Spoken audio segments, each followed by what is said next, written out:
정확하게 얘기하면 이건 아니죠.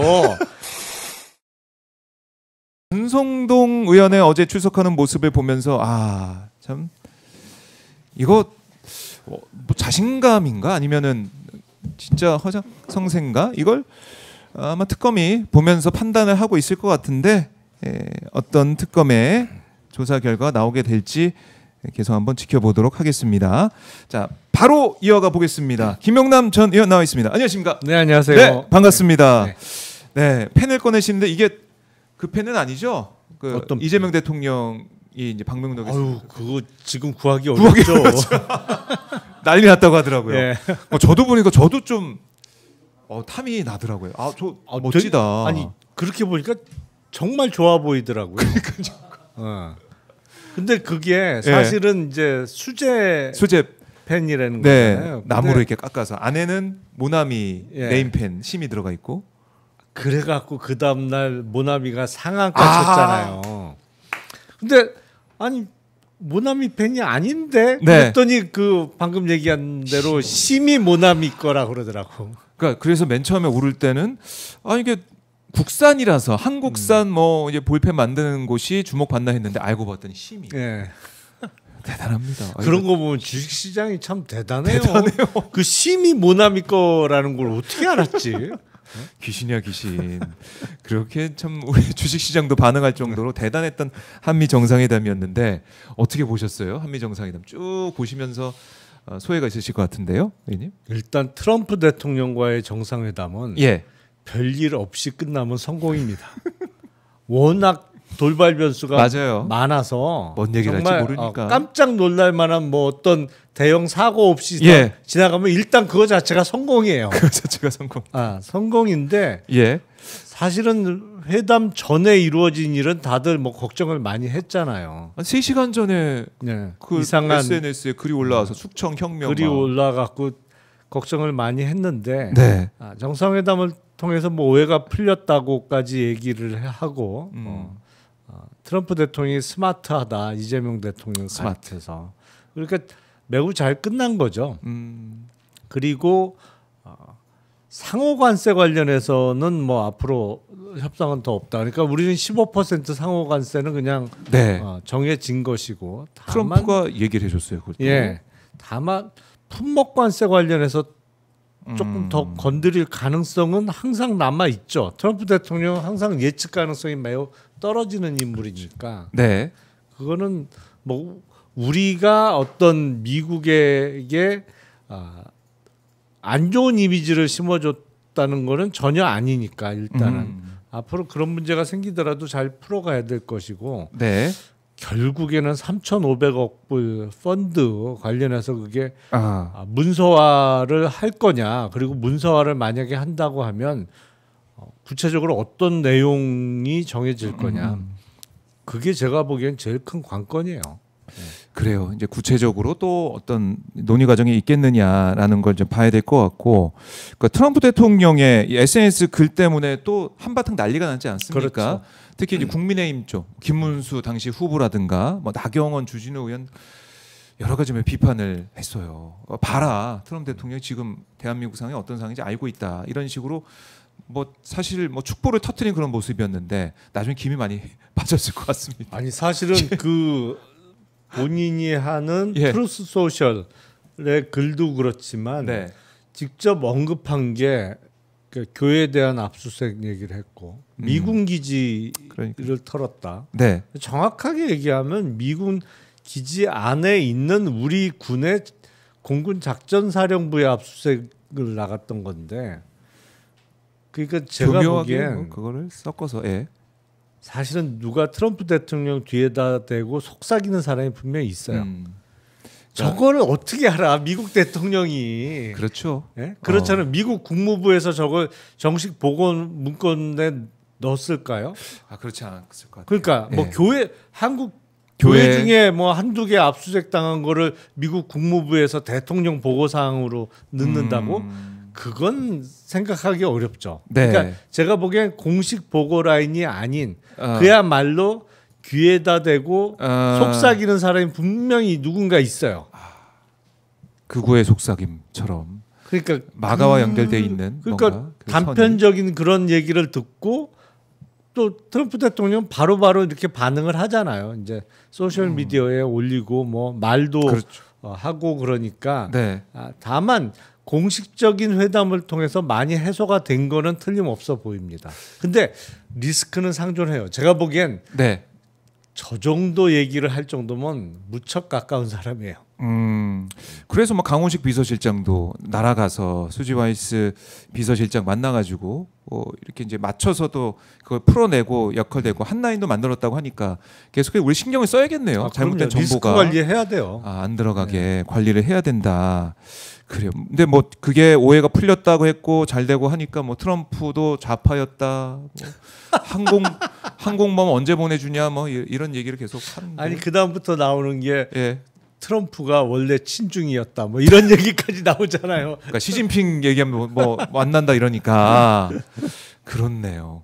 뭐 트럼프 대역 아니냐 뭐 이런 얘기도 누가 하는 것 같아요. 아 그래요? 대역은 아니죠. 그러니까 트럼프 친중 좌파설부터 트럼프 대역설까지 참 별의별 얘기가 지금 다 나오고 있습니다. 음모론 참 잘 만들어내요. 예, 음모론 잘 만들어내는데 자 이재명 대통령의 한미 정상회담 이후에 구체적인 내기가 어떻게 될지 좀 지켜보도록 하고 자 외교 관련돼서는 저희가 뒤에 시간 남으면 더 해보도록 하겠습니다. 우리 국민들께서는 또 간밤에 잠을 못 주무셨습니다. 왜냐 한덕수 전 총리 영장이 기각이 됐어요. 근데 제가 방송 진행하면서 인터뷰하면서 다 물어보면 다 영장 발부된다 그랬거든요. 이게 어떻게 된 일입니까? 사실은 영장 재판 결과 맞추는 게 제일 힘들어요. 아 그래요? 네. 유무죄 판단은 어느 정도는 예측이 가능합니다. 물론 그것도 뭐 100%는 아닙니다만. 네. 근데 영장은 이런 이유로 발부될 수도 있고 똑같은 사안에 대해서 저런 이유로 기각될 수도 있어요. 그러니까 이번에도 보면 그 내란 공모 혐의와 관련해서 법리적인 그 다툼이 있을 수 있다, 뭐 달리 볼 수 있다는 취지로 기각을 한 거잖아요. 그렇죠. 그러면 내란 방조는 그렇다고 치고 그러면 분명히 혐의가 인정되는 것으로 보이는 위증, 허위 공문서 작성, 또 그 폐기와 관련한 대통령 기록물법 위반, 뭐 이건 어떻게 할 거냐고. 그건 그것도 인정 안 된다고 보기는 어렵잖아요. 그러니까요. 그러니까 뭐 일부 범죄 혐의는 소명됐다고 발부할 수도 있는 거예요, 사실은. 그러니까 지금도 영장 재판은 사실상 원님 재판에 좀 가까워요. 원님 재판. 그래서 AI 뭐 재판 얘기도 나오고 판사 얘기도 나오고 지금 김용민 의원도 구속 불발이 되니까 내란 특별재판부 즉시 설치해야 된다 이렇게까지 뭐 민주당에서도 얘기가 좀 나오고 있습니다. 그러니까 국민들의 상식적으로 생각해서 봤을 때는 아니 거짓말을 그렇게 하고 위증을 그렇게 하고 뭐 사실은 CCTV에 드러나 있는 것들을 인정하지 않는 그런 모습인데 이걸 구속을 안 해? 상식적으로 이해가 안 된단 말이죠. 이거는. 그러니까 국민의 법 감정과 법원의 판단은 조금 따로 놀았던 사례 중에 하나가 되는 거죠. 한덕수 전 총리. 그래서 뭐 이게 뭐 김앤장의 힘이냐 뭐 이런 얘기도 있고 재판부를 믿지 못하겠다 이런 얘기가 계속 나오는 것 같은데 한덕수 전 총리에 대한 영장 기각이 됐는데 그럼 내란 특검은 어떻게 된다고 보세요? 지금 이 시점에서? 글쎄, 보안 수사를 해서 재청구를 하지 않을까요? 재청구를 할 수밖에 없을 것이다. 그러니까 이상민 전 장관은 구속이 됐는데 어떻게 보면 국무회의를 소집하는 그런 건의를 한 걸로 우리가 알 수밖에 없는 한덕수 전 총리는 기각이 됐다. 이상해요. 아니 그런데 국무회의 소집 건의를 한 거를 내란 방조로 볼 거냐 말 거냐 뭐 그거는 결국에는 최종적으로 유무죄를 다투는 재판까지 가서 결정할 문제고 지금 구속 여부를 결정하는 영장 재판 단계에서 이미 앞서 언급된 것처럼 거짓말을 많이 했단 말이에요. 헌법재판소 나가서도 위증을 했고 그리고 국회 나와서도 역시 그렇고 그리고 뭐 거기 허위공문서 작성에 뭐 사후적으로 만들었던 거지 이거 찝찝하니까 없애자 그래서 없애고 그러니까요. 그 이후에 또 벌어진 일은 더 황당해요. 내란이 실패한 다음에 국회 나와서 죄송합니다, 죄송합니다 그러더니 어느 틈엔가 자세가 확 바뀌었어요. 그러더니 헌법재판관 임명 안 한다나. 그렇게 세게 나오더니 나중에 뭘 잘못했는데 뭐 이렇게 나오다가 대선 출마했잖아요.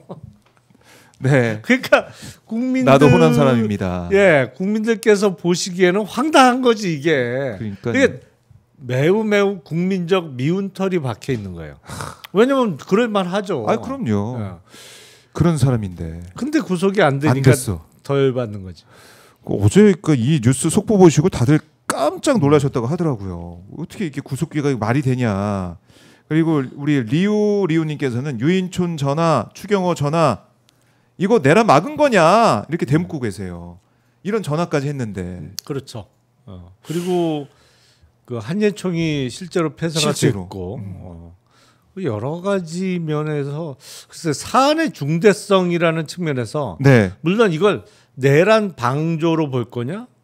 아니 저는 시각을 바꾸면 이건 내란의 공범으로 더 센 내란의 공범 아니야. 네, 예? 공범으로 못 볼 바 아니라고 생각을 하는데 네. 말씀하신 대로 주요 임무 종사자로 볼 여지도 충분히 있고 그러면 방조 여부가 성립이 의심스러운 게 아니고 아예 공범 내지는 주요 임무 종사자로 본다 그러면 죄가 훨씬 더 무거워지는 것이고 그리고 일부 혐의 인정되는 것도 있고 네. 이 정도면 사안의 중대성과 그동안 여러 차례에 걸쳐서 거짓말을 해온 것 그리고 사실상 본인이 받는 혐의를 막기 위한 이른바 방탄 출마까지 감행했던 거를 보면 예. 구속해야 되는 거 아닌가라는 생각이 드는데 그럼 판사 마음이니 판사의 판단은 달랐습니다. 이게 직위원 때도 그렇고 조의 때도 그렇고 이게 판사 사법부가 국민과 좀 따로 가고 있는 느낌 계속 들어가지고 사법개혁도 시급하다 이런 생각 다시 한번 해보게 됩니다. 아마 많은 국민들 시청자분들께서 같은 마음이실 것 같아요. 한덕수 전 총리 그러면은 지금 만약에 영장이 발부됐으면 나라에서 주는 밥을 먹고 옷도 받고 관식 관복 뭐 이렇게 다 제공받죠. 그렇게 될 뻔했는데 그 기회는 또 일단은 뒤로 미루게 됐습니다. 그래서 사식을 계속 드시겠죠. 사식을 계속 조선 호텔을 자주 가신다 그러더라고요. 그래요? 네. 조선 호텔을 비싸지 않습니까 거기? 비싸죠. 근데 아마 부부가 회원인 것 같아요. 거기 피트니스에. 그래요. 참 그래요. 시급하다. 빨리 나라에서 주는 밥. 숙식 제공되는 그쪽으로 가야 된다 이렇게 우리 국민들이 지적을 하고 있습니다. 그리고 또 한 사람 어제 주목받은 사람이 바로 권성동 의원이에요. 네. 출석하는 현장 보셨죠? 네. 저는 보면서 눈을 유독 많이 깜빡거린다 저는 그런 느낌이 좀 들었는데 보시면서 어떤 생각 드셨습니까?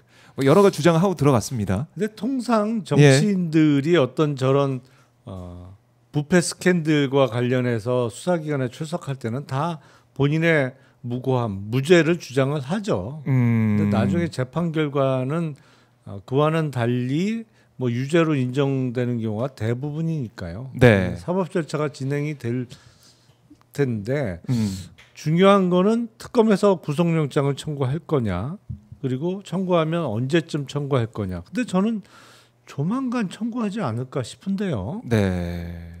그러니까 지금 드러나 있는 이제 보도로만 우리가 알게 된 사실만 보더라도 이건 심각하거든요. 의혹 자체가 뭐 1억이라고 이제 볼 수 있는 그 이제 돈 뭉치가 찍혀서 통일교 간부 찍혀서 그러니까 윤영호 전 이제 본부장 이제 부인이라고 하던데 네. 그걸 찍어서 가지고 있었다. 그것도 나왔고 차명폰으로 윤영호 전 본부장과 통화한 내란 이후에 전화 걸어서 통화하는 것도 나와 있고. 한학자 전 총재 쇼핑백 얘기는 너무 많이 했었고 이런 것들도 참 중요한 증거 아니겠습니까? 그럼요. 아니겠습니까? 더군다나 그 돈을 전달했다는 윤영호 전 본부장의 아내인 그 이모 씨가 통일교 재정국장을 했잖아요. 그러니까 통일교에 돈 만지는 자리에 있었잖아요. 그러니까 그 부부가 통일교에 정말 실세는 실세였던 거예요. 그렇네요. 네. 남편은 본부장 하면서 아내는 재정국장을 했으니까. 그런데 돈의 흐름을 다 알고 그러다 있겠죠. 보니까 사실은 그 재정국장을 하던 이모 씨가 그런 사진도 찍을 수 있었던 거죠. 네. 돈의 출납 업무를 하니까 돈이 얼마가 언제 나가고 이게 네. 어떤 용도로 지금 쓰이는지를 다 알고 있으니까 사진도 촬영해 놓고 이런 거잖아요. 그 전에 사건 수사하다 보면 저런 경우 많아요, 정말. 그래요? 네. 그러니까 뭐 보험용으로 찍어놓는 겁니까? 아니 그러니까 예. 모 건설업자는 상당히 거칠게 사업을 한다고 소문난 건설업자인데 돈도 많이 번 사람이에요, 실제로. 어마어마하게 돈도 많이 벌었는데 네. 이 양반 이제 빵에도 몇 번 왔다 갔다 했지. 구속도 몇 번 됐었죠. 예. 근데 보면 저런 식이야. 공무원한테 뇌물을 주면서 다 증거를 만들어놔. 뭐 언제 누구한테 사진도 찍어놓고 다 해놔. 기록을 해놓고. 근데 이제 뇌물을 줄 때는 정말 입안에 혀처럼 굴잖아요. 주는 사람이 업자가 부담 없이 그냥 쓰시라고 아유 저는 뭐 그냥 우리끼리 뭐 이제 그럴 때는 보통 그 앞전에 호용호제를 하죠. 그리고 만나서 뭐 형님이 됐다 아우님이 됐다. 박봉에 얼마나 수고가 많냐고 하면서 부담 없이 써라. 뭐 애들 키우는데 써라. 학원비에 보태라. 뭐 나는 욕심 없다. 예. 그래놓고 이제 나중에 받고 나면 나중에 이거 해달라, 뭐 저거 해달라 하는 거죠. 그 목줄 잡힌 거네. 네, 특히 이제 건설업 관련해서는 인허가가 제일 중요하니까. 근데 만약에 공무원이 거기서 이거 원칙에 어긋나서 안 된다, 뭐 이런저런 문제가 있어서 안 된다 그러잖아요. 두들겨 패요 정말. 때린다고요? 업자가 공무원을 두들겨 팬다니까. 패면서 너 한번 그런 거지. 너 한번 혼나볼래? 너 그때 내가 너한테 얼마 줬잖아. 나 그거 사진 다 갖고 있어. 뭐 예를 들어서 너 줄 때 뭐 그거 나 다 갖고 있어 증거. 나는 벌써 빵에도 몇 번 갔다 온 사람이고 나는 뭐 이미 뭐 난 겁날 거 없어. 난 버린 몸이야. 너 한번 구속돼 갖고 공무원 연금 다 날리고 한번 해볼래? 뭐 이런 식이에요. 예. 이런 경우 많아요. 무지하게 많아요. 그래서 그 줄 때야 철석같이 약속을 하지. 네. 너하고 나하고 벌어진 일 뭐 누가 알겠냐. 부담 없이 받으라. 그런 경우가 오히려 드물어요. 그러니까 다 증거가 저렇게 남는다니까. 다 사진 찍어놓고 하잖아요. 그러니까 사진까지 좀 몰랐어요. 저는 다이어리도 놀라웠는데 다이어리 날짜에 딱 기록한 것도 놀라웠는데 이게 있었다. 이건 진짜 빼박 아닙니까? 진짜 이게 사진까지 나왔는데 이거는 뭐 부패 관련한 수사에서 저 정도 증거가 나오면 증거 거의 다 나온 거죠. 그러니까 받은 쪽에 자백 외에는 증거 수집이 거의 다 된 거죠. 네. 그런데 아마 이제 부인했을 테니 그러면 그게 또 구속영장 청구의 이유가 될 것이고 영장 발부될 가능성이 있다. 그러니까 물론 이제 제가 사건 당사자가 아니라서 진실이야 본인들만 알겠지만 수사하는 입장에서는 저 정도 증거 확보됐으면 뭐 더 이상 나올 게 별로 없어요. 다 나온 거예요, 사실은. 그렇군요. 다 나와 있다. 이거 권성동 이제 아들 문제도 이번에 이제 보도가 되지 않았습니까? JTBC가 보도를 했는데 보면은 아들이 2016년에 개포동의 아파트를 샀어요. 샀는데 그 아들의 작은 아버지 또 뭐 여동생인가 같이 지분을 나눠서 사고. 근데 1억 5천을 아들이 이제 부담을 해야 되는데 1억 5천 당시 대학원생이었는데 그 돈이 어디 있느냐? 봤더니 재산은 7천이었는데 없어요. 돈이 어떻게 오간 것도 없는데 아들 몫을 1억 5천을 냈다는 거예요. 이상하다. 근데 권성동은 이거 증여세나 납부된 거다. 구세청에 뭐 수사해보라고 해라. 이런 식의 얘기를 또 하고 있고. 근데 오히려 아들은 다음에 봤더니 재산이 또 늘어 있는 거. 참 이상한 상황이거든요. 이거 어떻게 보십니까, 의원님은? 2016년도에 개포동에 아파트를 구입을 했으면 사실은 투자 시점도 잘 골랐네. 잘 골랐네. 그렇군요. 투자 시점을 또 역시 자산 시장을 잘 아시니까 투자 시점까지. 아니 보셨습니다. 물론 이제 우리나라 특히 서울의 강남 쪽 아파트가 최저점을 찍은 게 대략 2013년도 정도가 저점이거든요. 네.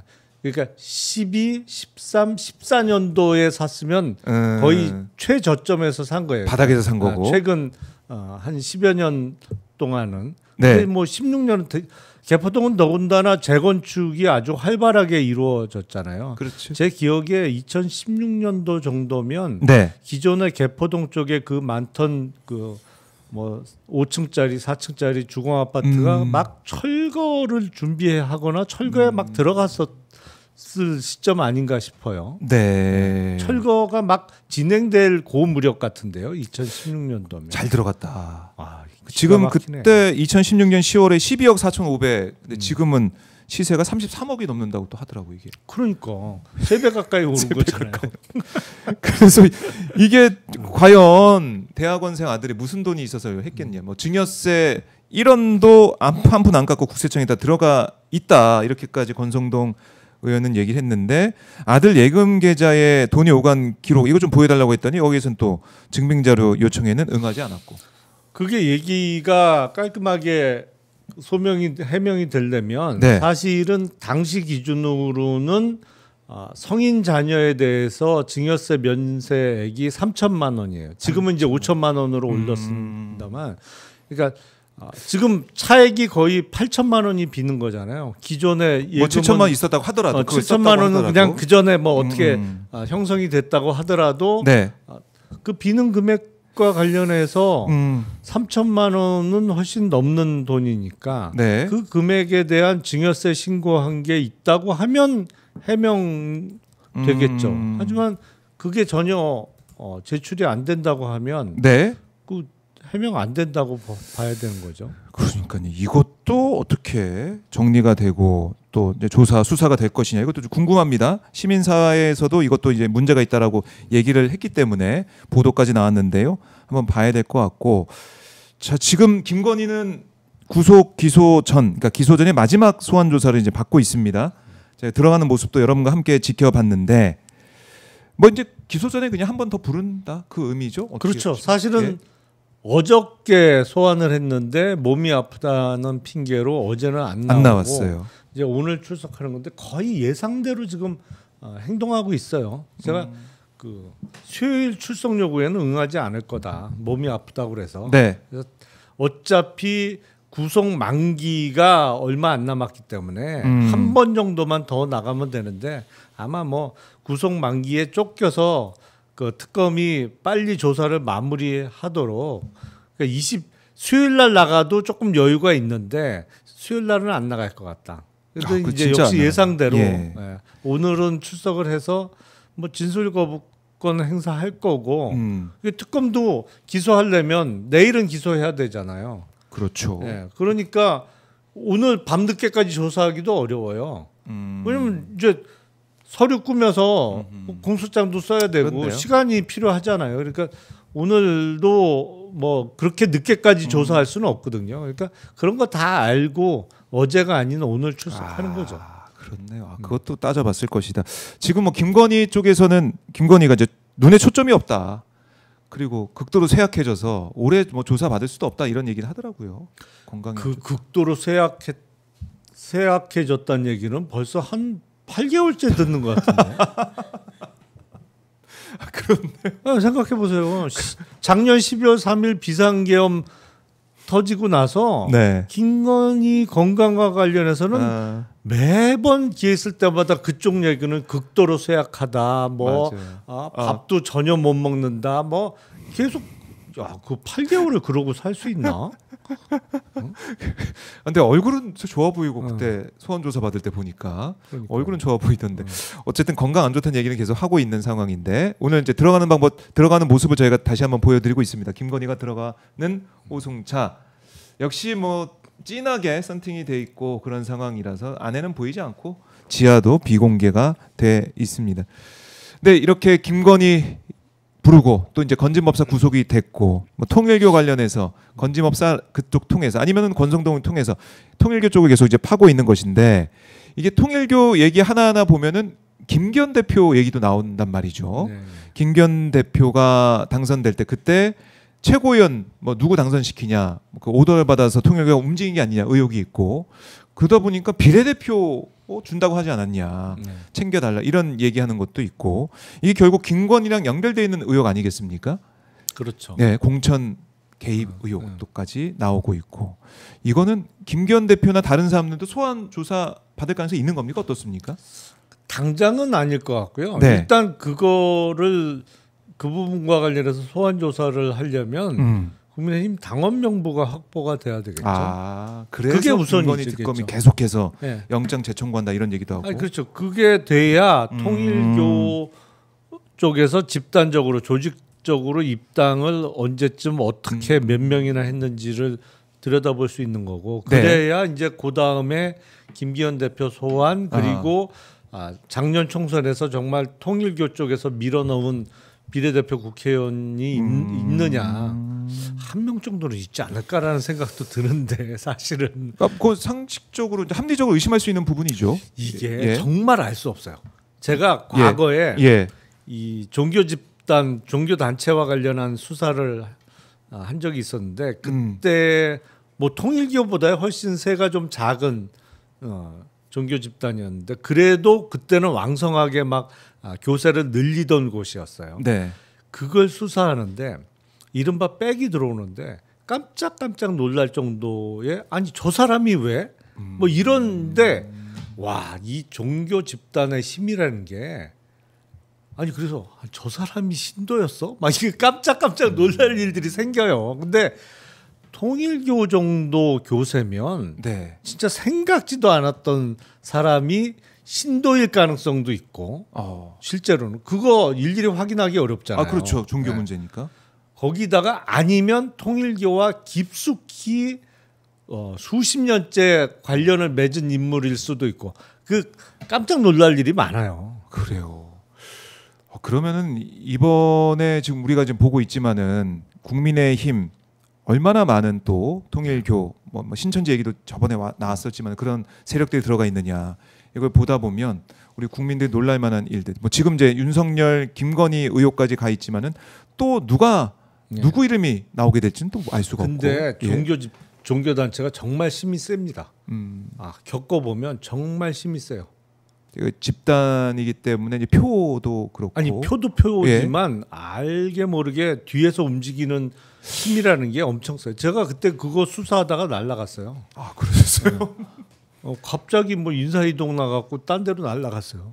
그거 수사하지 마라. 멀리서. 그러니까 그 바라던 방향하고 다른 방향으로 갔거든 제가.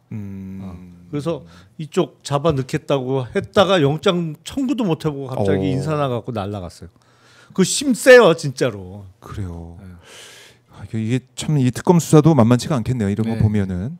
그래서 지금 열심히 수사를 하고 있지만은 결과가 나오기까지는 좀 더 시간이 걸린다. 김기현 당대표 몰아주기 정황 뭐 이런 것들은 지금 우리가 보고 있지만 통일교 관련된 것들은 좀 더 봐야 된다. 알겠습니다. 이건 쉽지 않은 수사고. 이제 국민의힘 얘기를 나왔으니까 장동혁 대표 선출됐어요. 사실 저도 예상을 잘 못했습니다. 저는 당연히 김문수 후보가 되겠지 이런 생각 좀 했었는데 어떠셨습니까? 제 기억으로는 직전에 있던 대통령 선거에서 본 후보였던 사람 물론 이제 당선이 되면 대통령 취임을 하니까 당대표 나갈 일은 없는데 대부분 이제 낙선한 사람들이 당대표 출마하잖아요. 떨어진 유일한 케이스가 김문수 후보예요. 이거는 뭐 저 멀리 이회창 총재부터 뭐 옛날에 DJYS야 뭐 워낙에 일종의 정당에 대한 오너십의 개념이 있었으니까 변론으로 하더라도 수십 년째 이런 경우는 없었어요. 아니 어떻게 채 2달 반 전에 대선을 치른 후보가 본인이 소속한 정당의 전당대회에서 떨어져. 이게 말이 안 되거든요, 사실은. 그런데 그 일이 실제 벌어졌어요. 그 힘든 일을 장동혁 대표가 해냈네. 근데 보니까 이 본선에서도 4명의 후보가 있을 때도 1위를 했다라고 하고 그 결선까지 이어졌는데 물론 이게 당신과 민심 반영 비율도 8대2였고 뭐 그런 룰도 있겠지만은 장동혁 대표가 된 거 역시 윤어게인 힘이 작용했다 이렇게 봐야 됩니까? 그거죠. 그러니까 장동혁 대표는 국회의원 된 지가 딱 3년 된 사람이에요. 그러니까 보궐로 들어와서 작년 총선에 재선에 성공했으니까 딱 3년 됐는데 3년 만에 당대표가 된다고? 그러면 장동혁 의원이 국회 입성한 이후에 어마어마하게 국민들의 뇌리에 각인될 만한 어떤 일을 하거나 아니면 어떠한 성과가 있었느냐 그건 아니잖아요.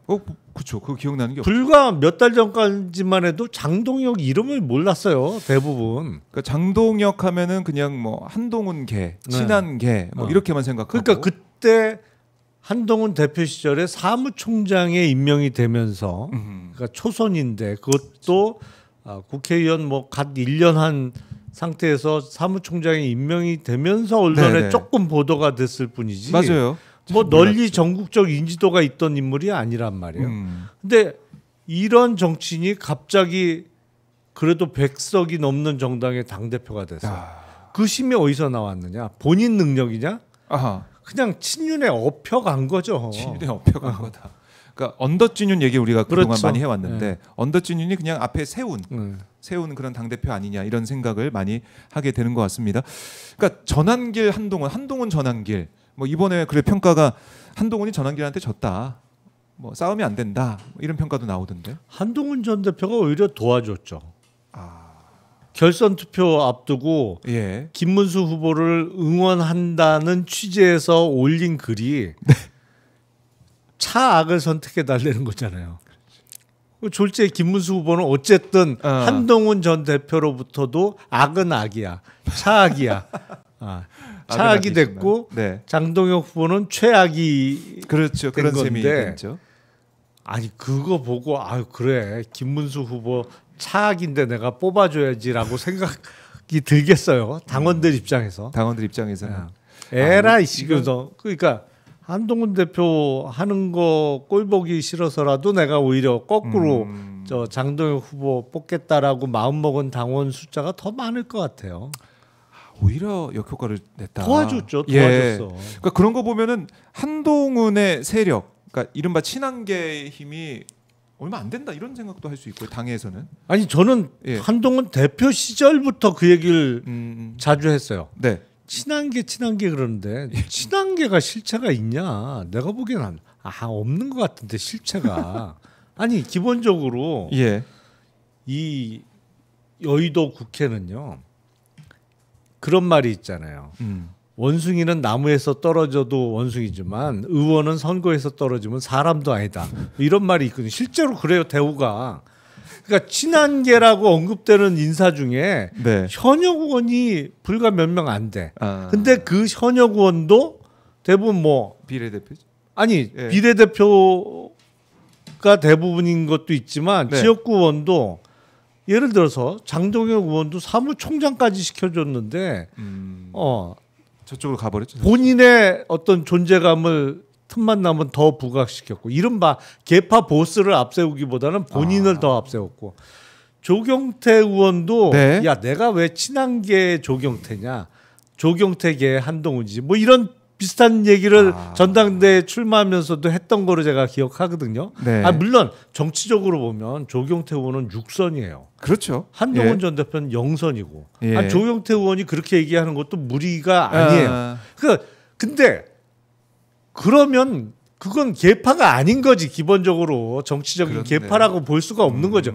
적어도 친한계라고 불리우려면 현역 의원이 적어도 5명, 10명 정도는 있는 상태에서 사실은 20명 정도 있으면 뭐 최선이지만 거기에 원외 인사들도 더 붙을 수는 있지만 원외보다는 현역 의원들의 숫자와 단결력이 중요하고 야 우리 계파 수장의 정치적인 승리 결국에 이제 정권 잡는 게 목표인데 위에서 우리가 못할 게 없다. 못할 게 없다. 이 정도 자세는 돼야 그게 개판 거지.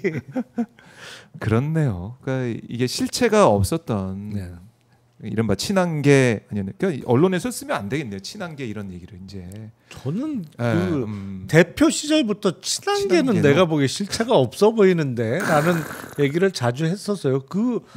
이번에 극명하게 나타난 게 이른바 친한계의 유일한 최고위원 후보였던 김근식 후보가 떨어졌잖아요. 어떻게 4등 안에 못 들어. 그렇네. 적어도 거기는 최고위원 한 명은 만들어내야 계파인 거죠. 그렇네. 그것부터 그 결과부터 우리가 좀 봐야겠네요.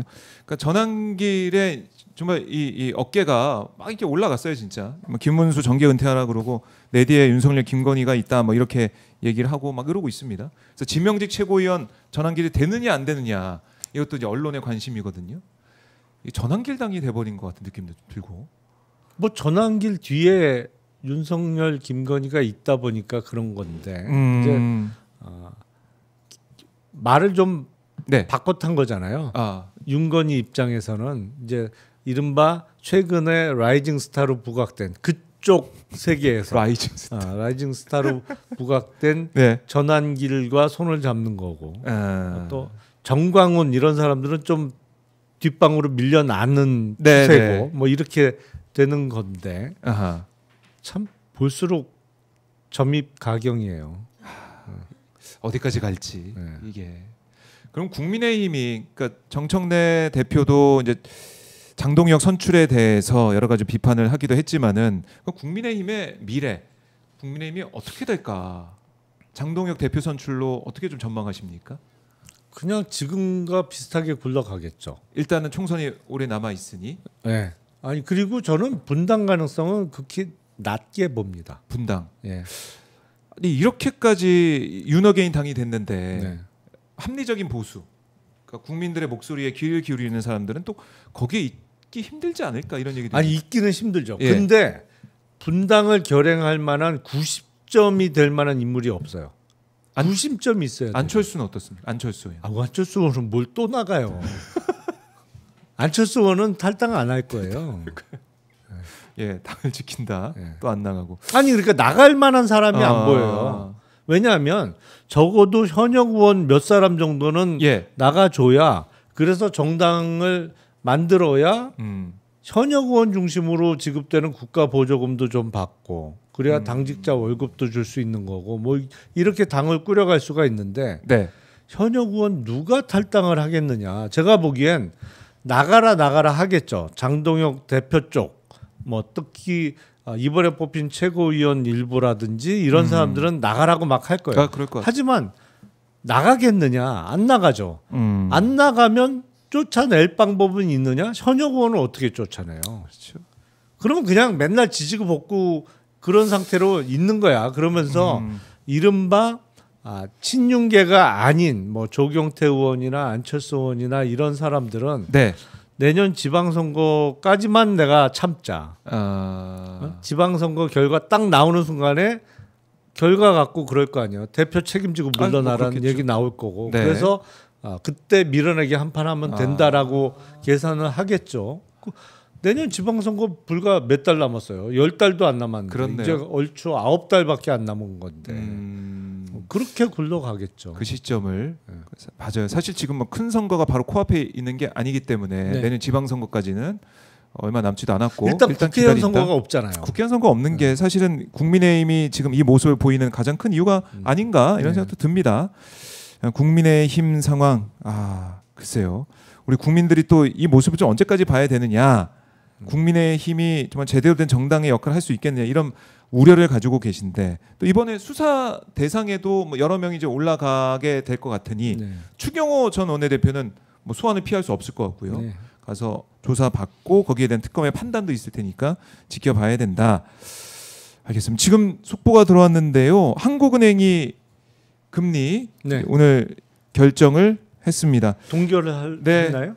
동결을 했습니다. 2.5%로 동결을 했는데 우리 경기 상황을 보면은 좀 낮춰야 된다 이런 얘기도 좀 있긴 했었는데. 그렇죠. 이제 오늘 28일 날 금통위가 예정돼 있었고 뭐 대부분의 전망이 동결하지 않겠느냐라고 했는데 그 가장 큰 이유는 미국이 동결하고 있으니 미국이 지금 기준금리 상단이 4.5%잖아요.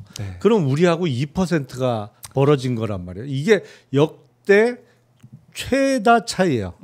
최대 금리 차가 벌어져 있는 상태예요. 근데 만약 우리가 여기서 0.25라도 낮추면 금리 차만 2.25%로 벌어지는 건데 물론 환율이라는 게 뭐 금리만 갖고 결정되는 건 절대 아닙니다만 금리 차이도 환율을 결정하는 중요한 요인 중에 하나인 거는 틀림없단 말이에요. 네. 안 그래도 지금 1,380원, 90원에서 왔다 갔다 하는데 환율이. 물론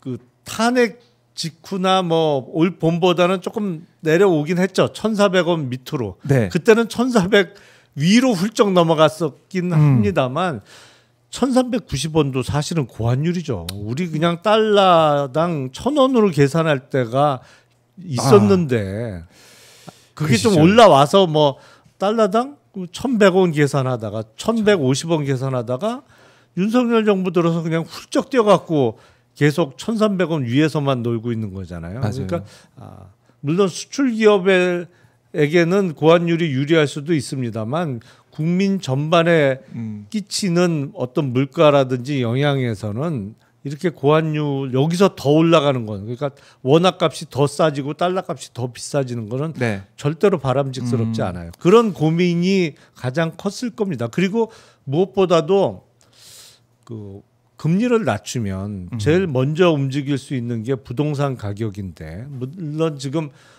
주택담보대출을 6억 원에 묶어놔서 최근에 주택 가격이 급상승하는 거는 없어졌습니다만 네. 리스크는 여전히 존재한다. 그리고 저 개인적으로는 저렇게 주택담보대출 규제를 언제까지 끌고 갈 수 있을 것이냐.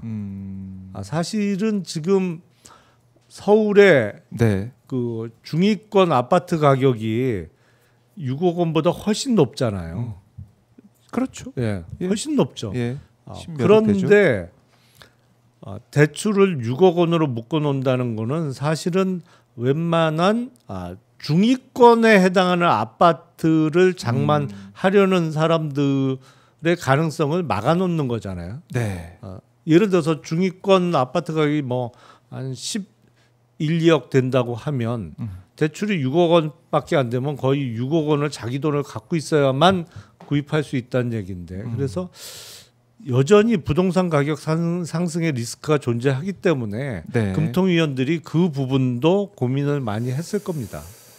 일단은 이제 9월 FOMC를 지켜보면서 또 우리 한국은행도 판단을 할 것 같은데 올해 성장률 전망 한국은행이 0.8%에서 0.9%로 상향을 했네요. 아마 이제 추경 효과나 뭐 이런 것들을 고려한 결과가 아닌가 싶기도 하고 경제가 좀 빨리 활력을 찾아야 된다라는 생각을 다시 한번 해보게 됩니다.